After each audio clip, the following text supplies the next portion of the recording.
Hi guys and welcome to another video. And आज इस video में हम आपको बताएंगे एक लेटेस्ट हॉट हैचबैक के बारे में। ऑब्वियसली इस गाड़ी को कोई इंट्रोडक्शन की जरूरत नहीं है। आगे की तरफ देखोगे तो राउंड हेडलैम्प्स है, एक 2 डोर सेटअप है और पीछे से देखोगे तो यूनियन जैक भी मिल जाता है आपको इसके टेल लाइट में।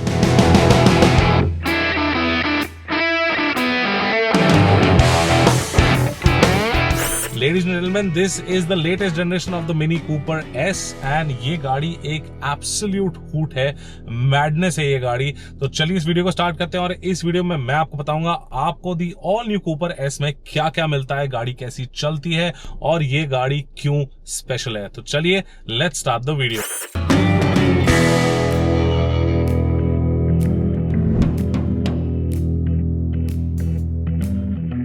तो ये है गाड़ी की चाबी। यहाँ पे आपको मिनी की एक बैज मिल जाएगी, ये आपको बटन्स मिल जाते हैं। आगे की तरफ आप देखोगे तो यहाँ पे आपको ये DRL मिल जाते हैं जो ऑब्वियसली कस्टमाइज आप कर सकते हो 3 से 4 पैटर्न में। एंड उसके बाद आपको मिनी का बैज मिल जाएगा और यहाँ पे आप देख सकते हो फ्रंट का ग्रिल जो है काफ़ी वाइड है। S की बैजिंग मिल जाएगी, ऑब्वियसली कूपर S, वो S वाला बैज आपको वहाँ मिल जाएगा रेड में। आपको यहाँ पे एक कैमरा मिलता है जो कि ADAS पे काम आता है, ये है उसका रेडार। एंड ऑब्वियसली गाड़ी सामने से कुछ ऐसी दिखती है। अगर आप तो साइड पे आपको ऑब्वियसली यहाँ पे ये बॉडी क्लैडिंग मिल जाएगा जिसमें साइड में आपको सेंसर भी मिल जाते हैं। And these are the 18 inch wheels, आपको 17 इंच व्हील्स स्टैंडर्ड मिलते हैं। ये ऑप्शनल पैकेज का पार्ट है तो ये 18 इंच व्हील्स है। एंड इन व्हील्स का अगर आप प्रोफाइल देखोगे तो वो बहुत ही कम है, यानी कि 215 40 R18 का साइज है। ग्राउंड क्लियरेंस भी कम है, गाड़ी में बॉडी क्लैडिंग रन करती है। क्रोम आपको कहीं भी नहीं मिलेगा, ये ड्यूल टोन फिनिश आपको मिल जाएगा ब्लू और व्हाइट का। पीछे आप आओगे तो आपको वाइपर मिलेगा, कूपर S की बैजिंग और यहाँ पे आप देख सकते हो ये ब्रॉन्ज काइंड ऑफ फिनिश मिलता है जो कि सिल्वर, दूर से सिल्वर लगता है लेकिन पास आएंगे तो ये ब्रॉन्ज है। यूनियन जैक आपको मिल जाएगा पीछे ये टेल लाइट में जो कि आप कस्टमाइज कर सकते हो। और एक बार बूट भी इसका देख लेते हैं। तो 200 का बूट स्पेस है, ऑब्वियसली कम बूट स्पेस है, 2 ही सूटकेस आएंगे या फिर कुछ छोटे बैग्स आ सकते हैं। और आप ये सीट को फोल्ड कर सकते हो 60-40 स्प्लिट में अगर आपको और जगह चाहिए। एंड ऑब्वियसली पीछे से आपका जो एग्जॉस्ट पाइप है वो अब हटा दिया गया है, तो पीछे से इलेक्ट्रिक दिखती है लेकिन ये इलेक्ट्रिक है नहीं। यहाँ पे आपको सनरूफ मिल जाएंगे। एंड आइए चलते हैं अब अंदर।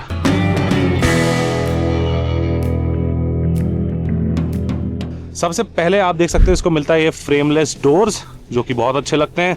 एंड एक बार हम अंदर बैठ जाएं तो अंदर बैठने के बाद सबसे पहले तो मैं आपको यहाँ पे ये सनरूफ दिखा देता हूँ जो कि 2 हिस्सों में है। खुलता यही वाला हिस्सा है लेकिन पीछे वालों के लिए भी सनरूफ दिया गया है। एंड इसमें ना ये नेट लगा हुआ है, सब देख सकते हो कि धूप आ रही है, मतलब पूरी की पूरी गर्मी ये नहीं रोक पाती है। आई थिंक ये थोड़ा सा अगर मोटा होता कपड़ा तो थोड़ा अच्छा होता। इनफैक्ट यहाँ पे टिंट तो दिया ही गया है इस ग्लास में, लेकिन फिर भी बहुत ज़्यादा गर्मी होने पे ये जो है ठीक से काम नहीं करता है। एक बार इसी इवेंट को धीरे कर देते हैं। एंड चलिए अब आपको बताता हूँ आपको इस कैबिन में क्या क्या मिलता है। सबसे पहले तो डैशबोर्ड का लेआउट देख लीजिए। तो ये जो मटेरियल आप देख रहे हो ये पूरे के पूरे डैशबोर्ड पे और डोर पे भी है। तो ये वाला मटेरियल जो है रिसाइक्लेबल वेस्ट से बनाया गया है। एंड ऑब्वियसली इन्होंने बहुत सारा ये वाला पार्ट यूज किया है। यहाँ पे भी देख सकते हो, यहाँ पे भी देख सकते हो। इसका एक डिसएडवांटेज होने वाला है कि हमारे जो क्लाइमेट है यहाँ पे काफ़ी डस्टी क्लाइमेट है और यहाँ पे जो है अगर आप खिड़की खोल के चला रहे हो तो काफ़ी सारा डस्ट अक्यूमुलेट होने वाला है इन सब जो पोर्स देख रहे हो इनमें। तो जो कूपर S का जो इंटीरियर है उसको मेंटेन करना थोड़ा सा मुश्किल होने वाला है, बिकॉज कपड़े से तो आप साफ कर दोगे ऊपर ऊपर का, लेकिन अंदर थोड़ा सा रह सकता है। बाकी तो प्लास्टिक आपको मिलता है, सॉफ्ट टच मटेरियल्स थोड़े बहुत मिल जाते हैं डोर हैंडल्स पे। एंड अगर आप एम्बिएंट लाइट की बात करो तो एम्बिएंट लाइट आपको इसके अंदर ही मिलता है जो कि काफ़ी अच्छा लगता है। इनफैक्ट एम्बिएंट लाइट जो है स्पोर्ट मोड के हिसाब से जो मतलब मोड्स हैं, स्पोर्ट मोड नहीं यानी कि स्पोर्ट मोड हो गया, जो भी मोड हो गया मैं भी आपको एक्सप्लेन करूंगा, उसके हिसाब से चेंज होते हैं। इंडिविजुअली आप उसको चेंज नहीं कर सकते हो। अब बात करते हैं इस स्क्रीन की। तो ये जो OLED स्क्रीन है, सर्कुलर स्क्रीन है, ये आपको सिर्फ मिनी कूपर में ही देखने को मिलता है। इसमें आपके पास काफ़ी सारे कस्टमाइजेबल ऑप्शंस दिए गए हैं जैसे कि आप देख सकते हैं। और इसमें आप ऑब्वियसली फ़ोन कनेक्ट करके और भी बहुत सारी चीज़ें आप एक्सेस कर सकते हो। तो यहाँ से जैसे ये AC का स्विच दिया गया तो AC आप कंट्रोल कर सकते हो। यहाँ पे होम है और मैं आपको बता दूँ कि कई सारे आपको यहाँ पे फीचर्स दिए गए जैसे कि आप देख सकते हो। तो थोड़ा यूज टू होना पड़ेगा, काफ़ी सारी चीज़ें इससे चेंज हो सकती है, कंट्रोल हो सकती हैं, यानी कि इसी चीज़ से आप पूरी की पूरी गाड़ी को कंट्रोल कर सकते हो। सामने आपके कुछ नहीं है, हेड्स अप डिस्प्ले दिया गया है जो कि एक ऑप्शनल पैकेज का पार्ट है। एंड ऑब्वियसली हार्मन कार्डन का सराउंड साउंड सिस्टम भी मिलेगा, वो भी एक पैकेज का पार्ट है। तो ये सब जो है आप जो देख रहे हो, जो व्हील्स लगे हुए हैं, हेड्स अप डिस्प्ले लगा हुआ है, काफ़ी सारी चीज़ें जो अंदर को दी गई हैं, these are a part of the optional package जो कि ऑब्वियसली एक्स्ट्रा आपको कॉस्ट करने वाला है। अब यहाँ पे आ जाते हैं, तो सबसे पहले यहाँ पे आप देख सकते हो आपको ये वॉल्यूम लॉकर का बटन मिल जाएगा। ये एक्सपीरियंस लिखा हुआ है। अब एक्सपीरियंस का मतलब बेसिकली आप देख सकते हैं कि इसमें आपको मोड्स मिलेंगे। सबसे पहले देखते हैं गो कार्ट मोड, जो कि एकदम और ऐसी आवाज आती है, ये ऊ करता है, यानी कि you are ready to just go. उसके बाद आपके पास है कोर जो कि नॉर्मल है, ग्रीन जो कि इको है, पर्सनल है, विविड है, टाइमलेस एंड बैलेंस। तो काफी सारे मोड से कस्टमाइज कर सकते हो आप। चलिए इसको गो कार्ट मोड में ही रखते हैं। एंड गो कार्ट मोड में ही आपको जो है टैकोमीटर भी मिल जाता है, लेकिन इसमें आप देखोगे कि अभी आपको हॉर्स पावर और यहाँ पे जो है टॉर्क दिखाएगा। यहाँ पे आपका जी फोर्स मीटर है, ये आपका बूस्ट मीटर है, यहाँ पे ऑयल टेम्परेचर है एंड काफी सारी चीजें जो है आप एक्सेस कर सकते हो इसमें। आरपीएम ये रही आपकी, इसमें फ्यूल लेवल ये रहा, एंड ये आपका ड्यूल जोन क्लाइमेट कंट्रोल जो कि दिया गया है यहाँ पे। तो ओवरऑल फ्रंट कैबिन कुछ ऐसा है। नीचे की तरफ आप अगर आओगे तो देखोगे ये बड़ा सा एक वायरलेस चार्जर मिल जाता है, जिसमें एक टैबलेट भी बैठ सकता है। यहाँ पे आपको कप होल्डर मिल जाएंगे। अब क्योंकि गियर लीवर यहाँ पे चला गया है, तो ऑब्वियसली यहाँ की जगह फ्री कर दी गई है। और ये आपका इंजन स्टार्ट स्टॉप स्विच है, जो कि आप अगर इधर घुमाएंगे या फिर इधर घुमाएंगे तो गाड़ी स्टार्ट या बंद हो जाएगी। बहुत ही कूल लगता है। आप देख सकते हैं गाड़ी आप यहाँ घुमाएंगे या फिर यहाँ घुमाएंगे तो स्टार्ट या बंद हो जाएगी। तो ये चीज़ें आपको जो है काफ़ी यूनिक देखने को मिलेंगी मिनी में। और ये आपका गियर लीवर है। गियर लीवर में क्या करना है, सिंपली आपको ये गियर सेलेक्ट करने के लिए डी पे जाना है, लो पे जाने के लिए एक और पर दबाना है, हल्का सा ऊपर करेंगे न्यूट्रल पे आएगा, और रिवर्स पे ऑब्वियसली कैमरा आ जाएगा, जिसमें चारों तरफ आपका पार्किंग सेंसर मैंने दिखाया था। 360 डिग्री कैमरा नहीं मिलता है इस गाड़ी को, लेकिन आप यहाँ पे देख सकते हो आपको अडेप्टिव गाइडलाइंस जरूर मिल जाते हैं। और ये कैमरा काफ़ी क्लियर है, काफ़ी एक्यूरेट है। तो ये हो गया आपका ड्राइव सिलेक्टर। एंड यहाँ पे जो पी लिखा है इसको दबाएंगे तो ये ऑब्वियसली पार्क पे चला जाएगा। और यहाँ पे ऑब्वियसली आपके डिफॉगस का बटन है, ये आपका पार्किंग सेंसर का बटन है, एंड हजार्ड लाइट का बटन आपको यहाँ मिल जाएगा। एक चीज जो मेरे को काफी मतलब खटक रही है, जो अच्छी नहीं लगी इसमें डिजाइन में, वो है इसके एसी वेंट्स। अब आप एसी वेंट्स यहाँ पे देख सकते हैं एक बार। तो ये वाले तो सही है, जो पैसेंजर की तरफ है इनको पैसेंजर को बराबर हवा लगती है, लेकिन ड्राइवर का क्या, इतना चंकी स्टीयरिंग व्हील दिया है। क्योंकि स्टीयरिंग व्हील तो अच्छा है, ग्रिप भी अच्छा है स्टीयरिंग व्हील के, लेकिन स्टीयरिंग व्हील के पीछे यहाँ पे आप देख सकते हो, अगर मैं इस प्रोफाइल से आपको दिखाऊं यहाँ पे, तो ये हवा जो है ये वाले पार्ट से ब्लॉक हो जाती है। सेम यही चीज के लिए तो डायरेक्ट हवा जो है मिलना थोड़ा मुश्किल होता है। तो I think I don't know, placement शायद कहीं और अगर कर सकते हैं, लेकिन शायद जगह नहीं होगी, इसलिए उन्होंने प्लेसमेंट यहाँ पे करी है। बट ये प्लेसमेंट मेरे को कुछ अच्छा नहीं लगा। सो आई थिंक इसका जो प्लेसमेंट अगर थोड़ा बहुत ऊपर नीचे हो सकता था तो it would have been better, यानी कि हवा अगर डायरेक्टली मुंह पे आती तो थोड़ा अच्छा होता। इनफैक्ट जो बाहर आपको जो ब्रॉन्ज काइंड ऑफ फिनिश मिला है वो आपको यहाँ पे भी देख सकते हो, ये स्टीयरिंग व्हील पे भी दिया गया है, एंड यहाँ पे डोर हैंडल्स पे भी आपको मिल जाते हैं, एसी नॉब पे मिल जाते हैं। ये आपका एक स्टोरेज स्पेस यहाँ पे छोटा सा है।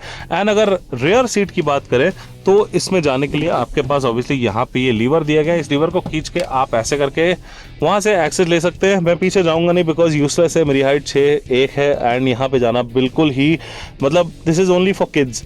2 एडजस्टेबल हेडरेस्ट मिल जाएंगे और कुछ नहीं मिलता है आपको। एक सनरूफ मिल जाएगा जो कि अच्छी चीज़ है, स्पीकर मिल जाएगा, और एक बार आप पीछे चले गए, आप बस इस सीट को ऐसे करिए और ऐसे कर दीजिए और ये लॉक हो जाएगा।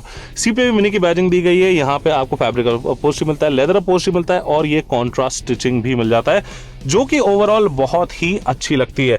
इनफैक्ट आप जब ऑप्शनल पैकेज में आप ये ड्राइवर्स वाली सीट जो है, अभी तो ये मैनुअली एडजस्टेबल है, लेकिन आप ये ड्राइवर वाली सीट जो है इलेक्ट्रॉनिकली एडजस्टेबल भी ले सकते हैं, लेकिन आपको पैसेंजर सीट जो है आपको मैनुअल एडजस्टेबल ही मिलेगा।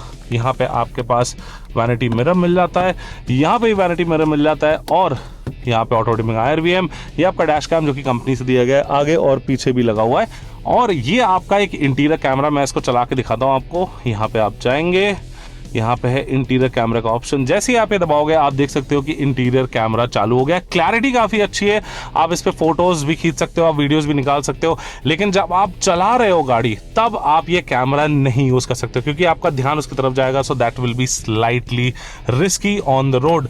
स्टीयरिंग व्हील की बात करें तो स्टीयरिंग व्हील काफी चंकी है, ऑब्वियसली टिल्ट और टेलीस्कोपिक दोनों एडजस्टेबल है, स्टीयरिंग माउंटेड कंट्रोल्स दिए गए दोनों साइड पे, एंड आपको ये वैसे तो 2 स्पोक स्टीयरिंग व्हील है, लेकिन ये एक जो स्ट्रैप दिया गया है पट्टे जैसा है, तो इसके वजह से जो है ये 3 स्पोक लग जाता है।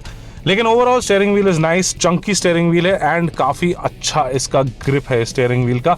इनफैक्ट बहुत ही ज्यादा चौड़ा है, आप ये देखिए ये कितना चौड़ा स्टीयरिंग व्हील है। यूजुअली ये वाला पार्ट जो है इतना चौड़ा नहीं होता है, बट इट्स गुड कि ये स्टीयरिंग व्हील थोड़ा सा चौड़ा है। सो ये सब चीज़ें आपको मिल जाती है मिनी कूपर एस के इंटीरियर में। अब चलिए गाड़ी को चलाते हैं और आपको बताते हैं कि ये गाड़ी चलने में कैसी है।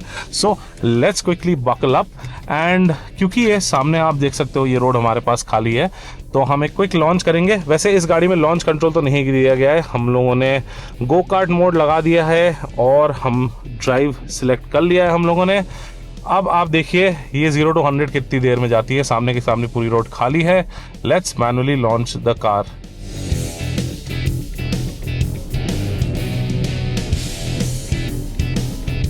And we have touched 100। तो क्लेम जो 100 की टाइमिंग है वो लगभग 6.6 सेकंड्स की है और ये जो गाड़ी जो है 6 सेकंड्स में आराम से 100 पहुंच भी जाएगी, बिकॉज इसका जो इंजन है वो काफ़ी स्पेशल है। और ये स्पेशली ये वाला जनरेशन मिनी कूपर का क्यों स्पेशल है वो भी मैं आपको चलिए बताता हूँ। तो सबसे पहले तो एक इंजन स्पेसिफिकेशन दे देते हैं। इसको मिलता है 2 लीटर का टर्बोचार्ज पेट्रोल इंजन जो कि प्रोड्यूस करता है 201 bhp of power, 300 Nm off peak, और मेजर आता है 7 स्पीड ड्यूल क्लच गियरबॉक्स के साथ। तो बेसिकली इतना पावर एक शॉर्ट व्हील बेस गाड़ी को कितनी तेज एक्सेलरेट कर सकता है चलिए देखते हैं। अभी हम कर रहे हैं 20 km/h एंड हम एक किक डाउन करेंगे, तो चलिए let's go. Touching 100, 120, 150 easy. Brakes भी काफ़ी अच्छे हैं and obviously low profile tyre है, इसलिए टायर नॉइज थोड़ा ज़्यादा आता है। अगर आप 17 इंच वाले व्हील्स लोगे तो इतना नहीं आएगा, क्योंकि टायर प्रोफाइल आई थिंक 40 से 45 हो जाती है, लेकिन 40 बहुत ही लो प्रोफाइल टायर है। तो ग्रिप तो अच्छा है टायर का, लेकिन टायर नॉइज थोड़ा सा ज़्यादा है। तो ओवरऑल अगर आप देखो तो इट्स अ गुड सेटअप, काफ़ी फर्म सेटअप है, एकदम जैसे कि गो कार्ट मोड इसमें इसलिए दिया गया है क्योंकि this is actually a real life go kart. इसको आप कैसे भी चलाइए, इतनी बढ़िया हैंडलिंग है गाड़ी की, मतलब it is just phenomenal the way the mini handles. And सिर्फ यही नहीं, ओवर द जनरेशंस जितनी भी मिनीज आई हैं सब की सब जो है बहुत एक्सेप्शनली गुड हैंडलर्स हैं। आप मतलब आपको अगर सीरियसली आप देख लो लेन चेंज करना है, कोई अगर जस्ट इनके सामने आ गया, बस तुरंत एकदम फ्लिक करिए स्टीयरिंग व्हील और आप देखिए कि कितनी जल्दी ये गाड़ी लेन चेंज करती है। इनफैक्ट आप कॉर्नर में जाइए तो क्योंकि ये स्टिफ सस्पेंशन सेटअप है, बिल्कुल कॉर्नर से एकदम ये चिपक के जाएगी, मतलब ये गाड़ी will not, it will just hold on to the line.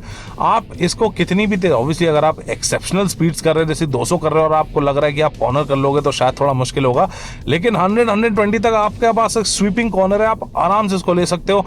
And ये सीट्स जो है आपको पकड़ के रखते हैं, बिकॉज ये देख सकते हो साइड बोस्टिंग्स जो है इसके काफी बाहर की तरफ है, तो they will hold you in place. And एक चीज इसमें से मिसिंग है, वो है इसमें अब आपको पैडल शिफ्टर्स तो नहीं मिलते हैं जैसे पीछे की तरफ, और बार बार हाथ जो है यहाँ पे जाता तो है लेकिन पैडल शिफ्टर्स नहीं मिलते हैं अब आप इसको। That is one thing that is really missing from the Cooper S, जो कि इसके इंजन को एक थोड़ा सा जो है मेरे को लगा कि ये एक चीज मैं पॉइंट आउट करूंगा, because paddle shifters in a mini Cooper is something that is really needed. आप कॉर्नर आ रहा है आप तुरंत डाउन शिफ्ट करिए, तो आप बेसिकली अब आपके पास एक्सेलरेटर है, ब्रेक है और 200+ bhp ऑफ पावर है। आप डाउन शिफ्ट नहीं कर सकते हो, खुद ब खुद जो इलेक्ट्रॉनिक्स करेंगे उसी के भरोसे आपको रहना पड़ेगा। तो जैसे कि मैंने बोला था सस्पेंशन स्टिफ है, इसका स्टीयरिंग व्हील भी ऑब्वियसली थोड़ा सा जिसे बोलते हैं हैवियर साइड पे, बिकॉज शॉर्ट व्हील बेस गाड़ी है तो जो आप मोड़ते हो तो थोड़ा सा स्टिफनेस फील होता है। इनफैक्ट मैं अगर यहाँ पे जाऊँ एक बार इसको कस्टमाइज करूँ, यहाँ पे देख सकते हो drive train sport, dynamic sport, steering behaviour, इसको आप जो है कंफर्ट और स्पोर्ट में जो है आप वो कर सकते हो, चेंज कर सकते हो। बट ओवरऑल अगर ये आप देखोगे तो it is an excellent handler. I mean trust me guys, mini Cooper जैसी गाड़ी ऑब्वियसली जब आप निकलते हो तो लोग इसको देखते ही हैं। एंड इसमें ऑब्वियसली अब एग्जॉस्ट तो नहीं दिया गया है पीछे, जो कि इसका मेन अट्रैक्शन था। पीछे से ये थोड़ी इलेक्ट्रिक लगती है जैसे मैंने बोला था, लेकिन इसमें एग्जॉस्ट है। एंड आप जो आवाज़ सुन रहे हो वो ऑब्वियसली स्पीकर्स के थ्रू आ रहा है जो आपको सुनाई दे रहा है। तो आई मीन वो थोड़ा एम्पलीफाइड है, लेकिन अगर आप ध्यान से सुनोगे, मैं जरा खिड़की खोल रहा हूँ तो इसका ब्लो ऑफ वाल्व का आवाज़ जो है बहुत अच्छे से सुनाई देता है। मैं एक बार इस साइड ले जाके आपको सुनाता हूँ, तो ध्यान से सुनिएगा।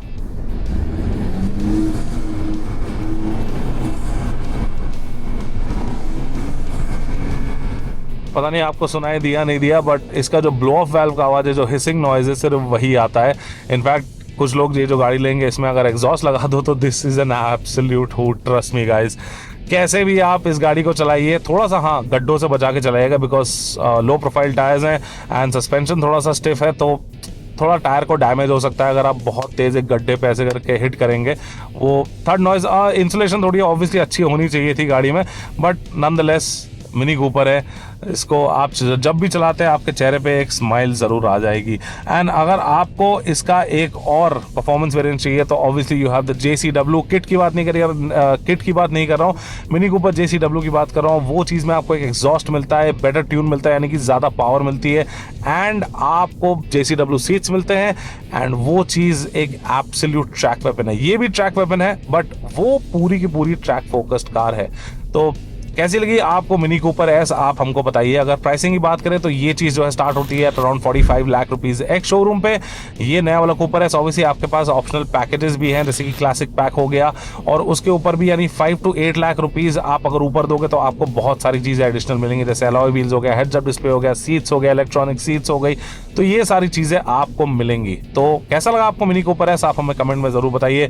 अगर आपको गाड़ी पसंद आई है तो लाइक शेयर सब्सक्राइब करना ना भूलें। मैं प्रमित साइन करता हूँ, see you next time, thank you so much for watching, take care, be safe and drive safe.